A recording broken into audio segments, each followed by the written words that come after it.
YS Jaganmohan Reddy ఆదేశాల మేరకు కృష్ణా జిల్లా కంకిపాడు మండలం వెంకటేశ్వర స్వామి ఆలయంలో ప్రత్యేక పూజా కార్యక్రమాలు నిర్వహించిన పెన్మలూరు నియోజకవర్గం వైసీపీ ఇన్ఛార్జ్ దేవాభక్తుడి చక్రవర్తి. ఈ సందర్భంగా చక్రవర్తి మాట్లాడుతూ ప్రతి చిన్న విషయాన్ని రాజకీయం చేయగల సమర్థుడు చంద్రబాబు నాయుడని ఎద్దేవా చేశారు. లడ్డూ విషయాన్ని డైవర్ట్ చేయటం కోసమే డిక్లరేషన్ అంశాన్ని తెరపైకి తెచ్చారని మండిపడ్డారు.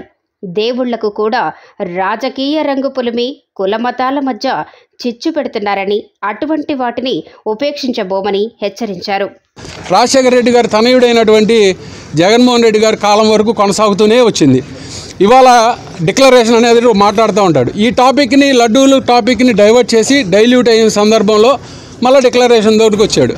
అంటే ఈయన నిరంతరం భగవంతుణ్ణి కూడా రాజకీయానికి వాడుకున్నటువంటి వ్యక్తి ఎవరన్నా, ఏకైక నాయకుడు ఎవరన్నా ఉన్నాడండి ఈ రాష్ట్రంలో, ఒక చంద్రబాబు నాయుడు గారు మాత్రమే. మళ్ళా రిటర్న్ అయినటువంటి వాటిని నమూనాలు పంపిస్తే ఎన్డీడీపీ ద్వారా మళ్ళా వాళ్ళకి రిపోర్టులు రావడం జరిగింది. అవి చాలా కాన్ఫిడెన్షియల్ అని చెప్పి రాయడం జరిగింది. జగన్మోహన్ రెడ్డి గారు సుదీర్ఘంగా ఆయన ప్రసంగంలో మొత్తం అంతా వివరించడం జరిగింది. మరి ఏమి కల్ముషము ఆయన సాక్షాత్తు శ్యామలరావు గారు కూడా ఒక రిపోర్ట్ ఇవ్వడం జరిగింది.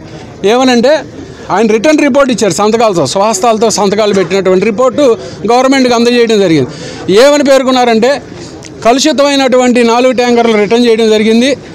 ఆ ట్యాంకర్లు మేము ఈ ప్రసాదాలు వాటిలో ఉపయోగించలేదు, ఎటువంటి అపశృతి జరగలేదనేటువంటిది ఆయన వ్యక్తపరిచారు. కానీ చంద్రబాబు నాయుడు గారు మాత్రం ఈ 4 ట్యాంకర్లు కలుషితమైనటువంటి ఈ నెయ్యిని వాడేసాం ప్రసాదాల్లో అని ఆయన రాజకీయ లబ్ధి పొందడానికి అదే పనిగా ప్రయత్నం చేస్తాం. మీ ద్వారా సూటిగా చంద్రబాబు నాయుడు గారిని ఒకటే ప్రశ్నిస్తున్నాం.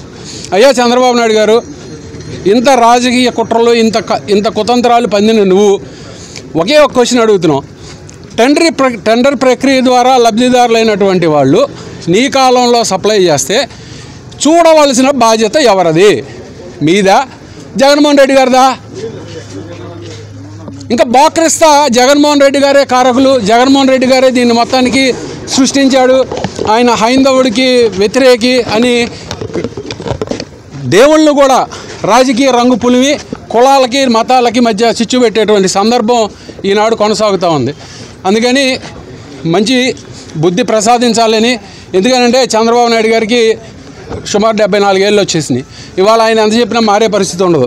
ఆయన ప్రతి సందర్భాన్ని కూడా రాజకీయ వేదిక ద్వారా రాజకీయానికి ఉపయోగించుకునే వ్యక్తి అయితే మానవత్వం లేకపోతే దైవభక్తి, దేవుడి మీద ఉన్నటువంటి కలియుగ దేవుడి మీద ఆయనకి ఎటువంటి ప్రేమ ఆప్యాయతలు అటువంటి ఏమీ లేవు. కానీ ఈ రాజకీయ దురుద్దేశంతో చేసేటువంటి ఈ ప్రక్రియని మేమందరం వైఎస్ఆర్ కాంగ్రెస్ పార్టీ వాదులు అందరం కూడా జగన్మోహన్ రెడ్డి గారి వెన్నంటే ఉండి ఈ ఆంధ్ర రాష్ట్ర ప్రజల మనోభావాలు దెబ్బతీసినటువంటి ఈ చంద్రబాబు నాయుడు గారికి ఆ కలియుగ దేవుడైనటువంటి వెంకటేశ్వర స్వామి గారు బుద్ధి చెప్పాలని, ఆయనకి మారు మనసు పొందాలని మేమందరం మీ ద్వారా కోరుకుంటున్నాం. పూర్తి బాధ్యత ఏదన్నా ఉంది అనుకుంటే పాలక మండలిది, అంతేగాని జగన్ గారిది కాదే, వైవి సుబ్బారెడ్డి గారిది కాదే.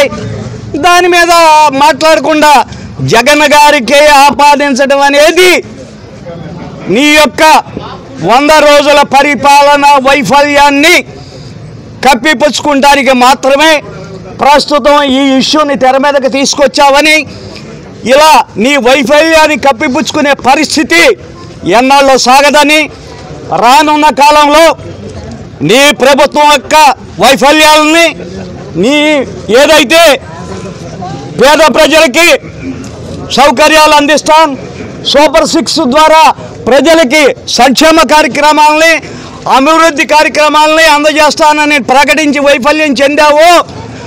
రానున్న కాలంలో నీ ప్రభుత్వం వైఫల్యం చెందిన వాటినన్నింటినీ కూడా అమలు జరపాలని, ప్రజల్లోకి తీసుకెళ్ళి పోరాటం చేయటానికి, నీ ప్రభుత్వాన్ని నిలదీయడానికి, నీ యొక్క దుశ్చర్యల్ని ప్రజలకు వివరించడానికి వైఎస్ఆర్సీపీ కార్యకర్తలందరూ కూడా ఈ రోజున ఈ యొక్క ప్రక్షాళన ద్వారా మేము దీక్ష పొందుతున్నామని మనవి చేస్తున్నాం.